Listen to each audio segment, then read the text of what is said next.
Alors le jeûne, c'est un terme générique, large, en fait, qui va parler de toute privation volontaire.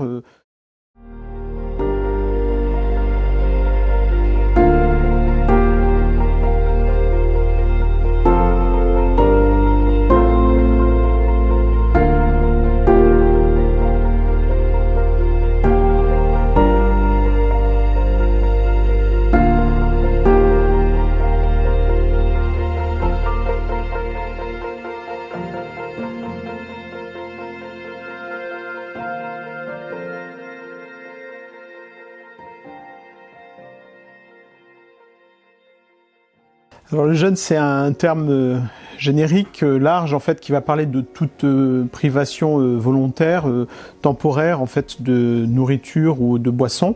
Et alors parfois on choisit de faire un jeûne d'autre chose, mais c'est un choix de privation de quelque chose pour un temps défini, quoi, voilà, de façon large.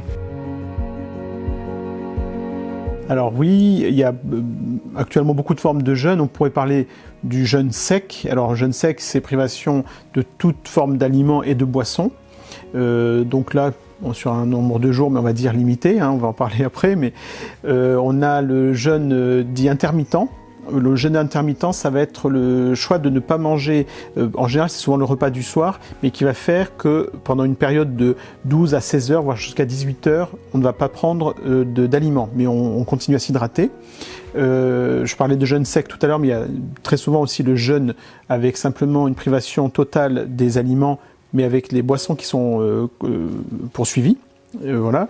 Et une autre forme de jeûne aussi, c'est ce qu'on appelle la monodiète, c'est-à-dire c'est faire une cure. Souvent on va parler de cure de raisin, de cure de pomme, de cure de melon, ou de choses comme ça. On va faire le choix de manger à satiété, à volonté, d'un seul aliment, voire parfois deux, et voilà, dans un but thérapeutique aussi. Alors tout va dépendre de ce dont on parle comme jeûne.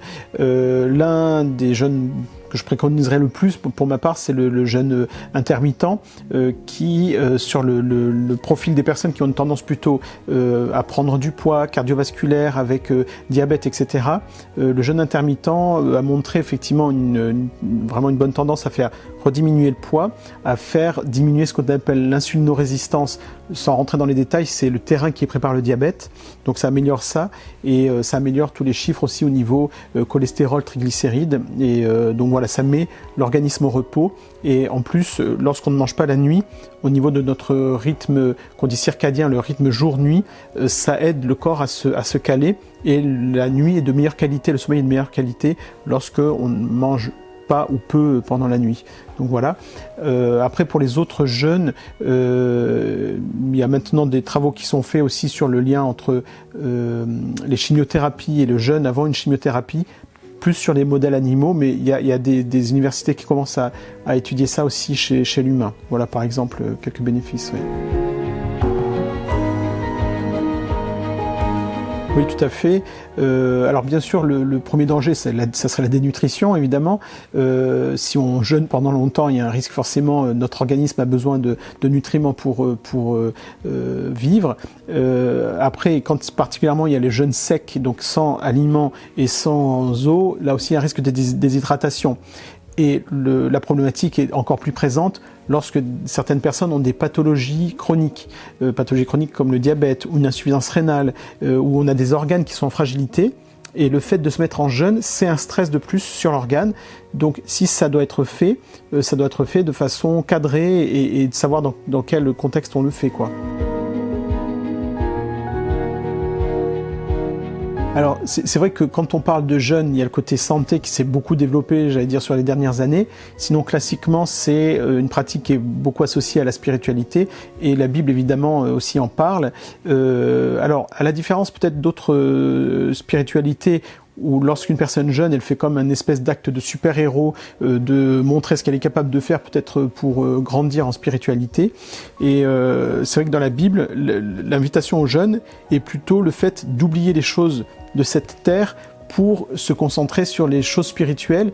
Et donc c'est pour ça que Jésus il dit, quand tu jeûnes, parfume-toi, sois souriant. En fait, c'est un moment de joie, c'est en train de vivre un temps avec ton Dieu. T'es pas en train d'accomplir une œuvre extraordinaire.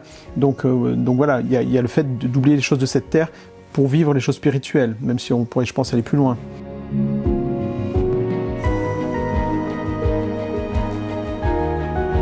Alors, premièrement, c'est déjà d'être, j'allais dire, être au clair sur son état de santé.